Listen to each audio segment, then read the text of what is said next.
Hello there, welcome to a new episode of The Power of Surrender with Hugh, where every day we take a card from the deck, The Power of Surrender by Dr Judith Orloff, and we chat about it for food for thought and inspiration for you all, and me too, during these challenging times we're living in right now. Today's card is Surrender to Divine Timing. It's very interesting to me that there's kind of like a big Ben there. I don't know if you can see it in the picture.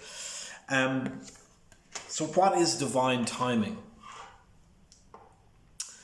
Did you ever have a moment in your life where things just line up or happen and the timing of it is just like you couldn't have made it up, the timing of it?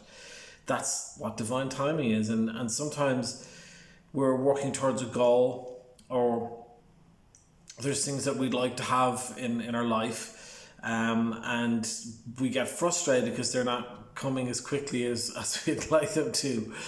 And divine timing and trusting in divine timing, it's a difficult thing to do, but it's basically like where you just kind of like take a deep breath and go, look, this is going to happen when it's going to happen, and you just trust that and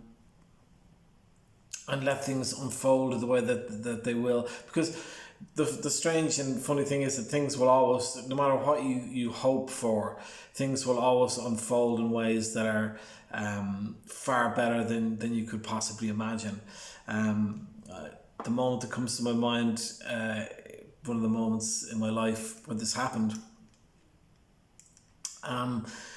struggling to find help for my son who was unable to talk properly, and after big long couple of years trying to find out what the hell was going on, then we end up doing a tour of schools in California, and we get to the school which I believe is the right school for him, so perfect, and then they offered him a full scholarship.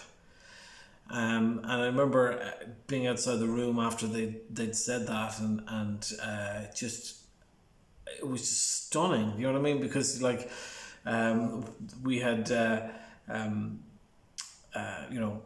my wife at the time and I had we'd sold our home to finance a trip over to the United States, so it was an all-in situation, and to go to those extremes with no guarantees, and then for them to turn and say no, he can have a scholarship. I mean, you couldn't have made it up. We wouldn't have been able to stay there as long as we did, and for him to go to school there were it not for them be willing to do that.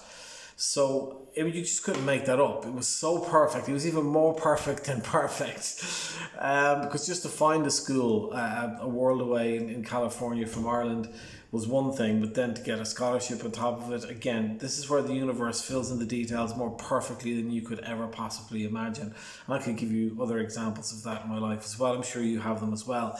But what I'm going to do is I'm going to read from the card. As you can see, I feel strongly about this. Sometimes divine timing may differ from your ego's timing. That's so true, because your ego is like, I want it now, I deserve it, and any kind of version of that, or maybe it's the opposite, saying, oh God, I suck, maybe I don't deserve it, and but the ego is definitely involved, and so I just think that's so funny the way it puts it there. Sometimes divine timing may differ from your ego's timing. If a goal isn't manifesting fast enough, in inverted commas, if a goal isn't manifesting fast enough according to your ego, be patient and trust the universal flow.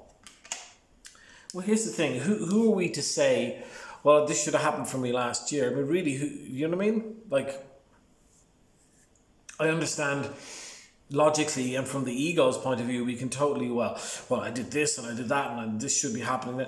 But the truth of the matter is that like things happen when they're supposed to happen, and I know there's some people who would fundamentally have a disagreement with that perspective, but I can only share with you what has been my experience, and I really feel that when you're dealing with divine timing, sometimes you kind of my acting teacher and I used to have discussions about luck, and I'm a very strong believer that you create your own luck and your own momentum.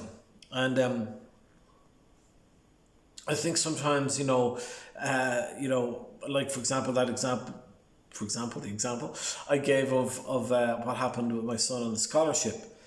I think that, the fact that we had sold the house and taken this trip over to America, like just going for it all in, that created a momentum. They were like sitting there going, who are these parents who, would go so far for their child? We want to, support them, and they were saying some people there would not be willing to move a school district for their child to go to school, and we're willing to sell our house and move to another country. And we're coming in with no guarantee of anything. I guess that is kind of impressive. But, at that time, of course, we weren't trying to do it to impress anyone. We're just doing it because we want to find help for our son. And so, it's easy to look back at it and go, yeah, there I was there, surrendering to divine timing. There was, I wasn't aware of that at the time. I was just doing my best and pushing forward to try and find a solution. And it took years of going back and forth and not being able to get help in Ireland, which made me start looking abroad. And if we'd found different answers in Ireland, maybe we wouldn't have done that. And so many different things had to line up. Then we had to actually, buy the tickets, and it was shortly after 9/11, so there was nobody on the planes. People thought we were out of our mind leaving Ireland at that time, getting on a plane, let alone what we were doing. And so, there was nothing going to stop it. We were like, as they say in the Blues Brothers, we're on a mission from God. So we were, we had a purpose and a mission, and nothing else mattered. And so I could look back at it now and see it as divine timing. I could tell you other things as well where things appeared to go wrong, like really badly wrong. You're like, why is this happening? It doesn't make sense when you put all this time and effort in. But you realize afterwards that sometimes when those things go wrong, they're actually just a detour to take you to what is a better direction for you to go in. So fascinating card.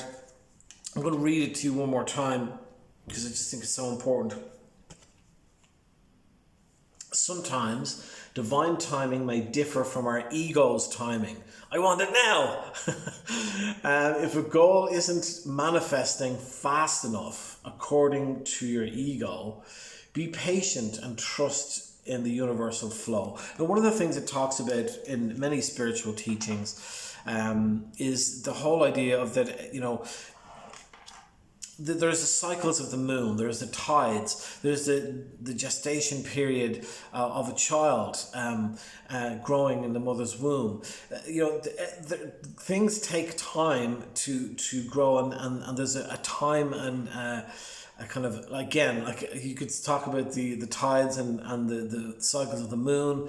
This is all divine timing. So it's trusting in those things and just being patient. And sometimes, you're like, well, something is staring you in the face. You're like, well, this is blatantly obvious. Like this would be awesome. And then it doesn't manifest. And you're like, well, why would you even bring that in front of me? But the purpose of it all is like, there's, every time you think you've missed out on something, there's something better waiting for you. And I can say that from experience. And we've talked about it before in a previous episode. Hear about, suddenly having to move to London, and I mean, it just seemed like a disaster when it happened. When it was like, oh, can't renew your visa after being there for 17 years in Los Angeles. Sorry, you have to leave. And it was like earthquake in my brain, and I couldn't imagine how this could be a better way to go.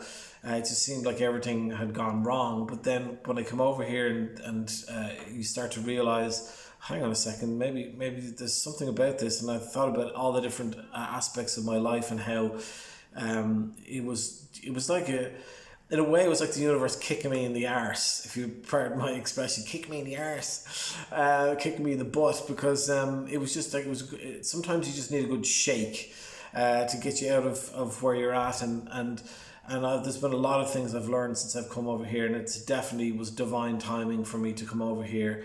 And I'm so grateful, appreciative of that now. Although at the time I would not have been saying that. So again, surrender to divine timing. A lot to think about there, food for thought, hopefully some inspiration.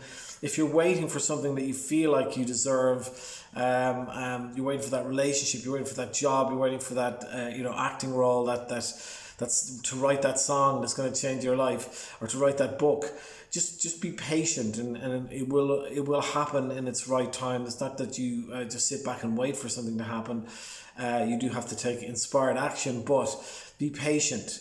As I was saying in another episode as well recently, I saw a great description of patience. Patience is having a good attitude while waiting. I think that's very true. And this is it. If you have the attitude of, you know what, divine timing, it's going to happen when it's going to happen. I'm going to trust the universe has got magic up its sleeve. I know that can be a tricky thing to do, but when you do, it's a beautiful, beautiful thing. My friends, I hope you have a wonderful rest of your day, and I will be back tomorrow with another episode. Boom.